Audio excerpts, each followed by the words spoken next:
Good afternoon, Chip. I want to take a moment here and review the lesson we had the other night with your father. It was a pleasure meeting the two of you and enjoyed working with you during our whole time there. So I look forward to a little bit, meeting with you again and taking your swings to the next level. So as we get started here, one of the first things we talked about was your grip. Now, obviously, the most important thing on the golf club is going to be that of your grip. So when we first talked about things, we first talked about getting you set up for clubs, taking a look at clubs. We talked about anywhere from the G15s to the G10s, G20s, Callaway Big Berthas, anything of the sort that allows you to have a little bit wider sole, allows you to have a little more forgiveness. We talked about going a little bit longer with the club, a little bit bigger grips because of the size of your hands and thus in turn the height that you had. I wanted to go with a little bit more of a standard lie angle with these clubs, that way because you're going to be changing and obviously the clubs can change with you. So as we get started here, those would be the clubs that we talked about. When we look at your connection with the golf club or how you would be connected, then first thing is start with the grip. So what I asked you to do is I asked you to put your hands on the club and I asked you to put your hands on the club what you felt would be the grip here. Now when we look at your grip here, you can look at two things. The first thing you did was hold the club like you felt like it should be held. Well, by doing that, what you did here is you can see that when the thumb and index fingers came together, they formed a V.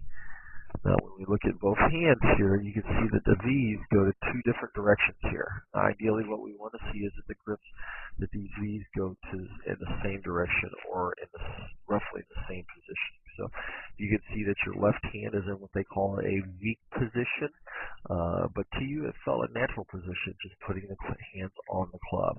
But we can see here that we can see that under part of the wrist that we told you not to see, and vice versa, we can also see the fingers of your hand. I didn't mention that, but that would be another thing that you don't want to see when gripping it with that of your left hand. So when you put your right hand on, it wasn't in a bad position, but it was in what we called an interlock position. Now when we go forward there, you're going to see that interlock position. You can see how your index finger and your pinky finger were interlocked right here. The size of your hand, we want to go more to the overlap. And by looking at that, when we look at this, what we're going to see is the next position here. When we go to your other hand, I gave you a club that had the kind of grip that you can see and kind of could tell the way to hold a club. So the first thing, obviously, what we talked about there was going to an overlap grip. Now, when we put the left hand in, we wanted to see the V going forward to your chin to right shoulder. Now, by saying that or by looking at that, what we see here now is the overlap. This is the final position. See how that pinky finger overlaps that index finger, and it's in a good position. I don't mind that position, and I think that ended up being a good position there. But as we put the hands on the club, this is what I want to show you. You can see now how this V here is a little more in line compared to looking at this V here. Big difference between those two grips.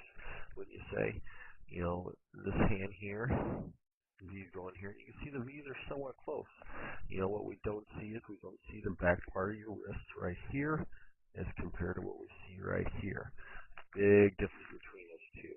Now, when we go forward and see as well, we can see that the hand is in a natural position. You can see that it is on the club, a little bit stronger position, but it may have felt just a tad weak to you. But still the same, in these same positions, the hand is in a supportive position. I showed and tried to get in that position to stay consistent for you.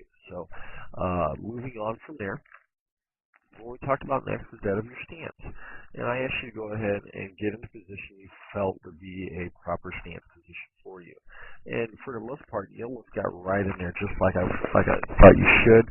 You can see here, you see the flexion of the knees, we come up, and so you kind of come over. Now you can see, when we look at this here, you can see how your hands are close to your body. you can see how because of the bend of your knees as you get into it, the weight goes back to your heels. What we want to see is when we get into this position, we want to see more of that athletic stance. We want to scoot you back away from the ball just a little bit, but we want to see as you see when you compare the two, I'm going to get you back into here and erase those lines there. You can see one, how the back is a little straighter here. By the back being straighter, we don't see the hunch. You can kind of see how you have a little bit of a hunch right here.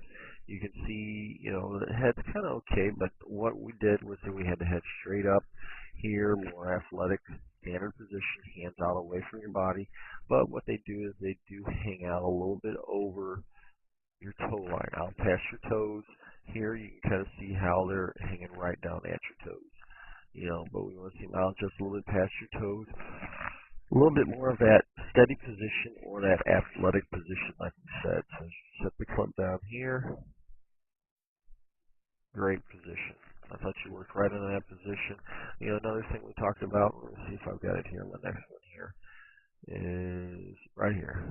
You can see you're checking the inside part of your insteps, making sure that they are in line with that of your underarms. By making sure that they're in line with your underarms, that ensures that your stance is about shoulder width apart. That's kind of what we're looking here for, so make sure the stance is shoulder width apart. We're in the right position. We set up to it here. We get everything set. Club goes back. And that kind of leads us into what we talked about next. All right. Now, as we talk about this and we go forward here, what I want you to feel and what I want you to see here is by doing something very elementary, very positioned to where as you take the club back, I gave you what I call the waist high position, or there again, the waist high drill.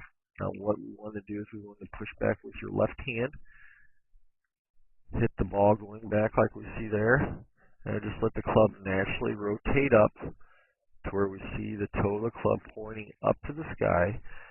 The club is just a little bit higher than that of the hands, as we see here. Hands are about at waist high, club is at about at chest high. You see that there? Now from there we pause, we look back like you kind of see here. Look back here, maybe just a little high there. And you kind of notice it there. And then from there, we pull back down with the left hand, coming back through the plane. I put a T down there to signify impact position. Then as we go to the left-hand side, we turn, rotate through. The club comes up to the same position on the left-hand side. Now, what I want you to do is 2 sets of 20 reps to make sure that as you did this, we're feeling that setup each time. Set up into it, make your turn back through to the left-hand side. Do that 2 sets of 20, setting up each time, making sure we feel that comfortable in that transition through. Now, towards the end, what you look like here at the end is right here. Did a little bit of a ball here, and what I want you to do is something to do in the backyard. Once you feel comfortable with it, turn up. And we just kind of felt those hips kind of turn through as you pull down with that left side. And if you look here, you kind of see how that ball kind of went off a little bit to the right. You can still see where you hit it center with it, but sometimes with those big balls, you may see that position where it kind of goes off to the right. So it was still a good swing. I thought I felt pretty good about that as you swung through, and we did it again here. Go back.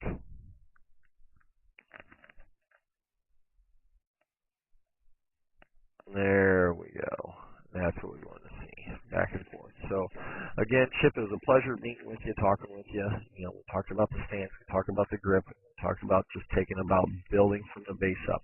If you have any questions, by all means, I want you to give me a call, or have your dad give me a call, 1-2-314-724-6539. Otherwise, shoot me an email at michaelwyattgolf@gmail.com. Thank you, sir.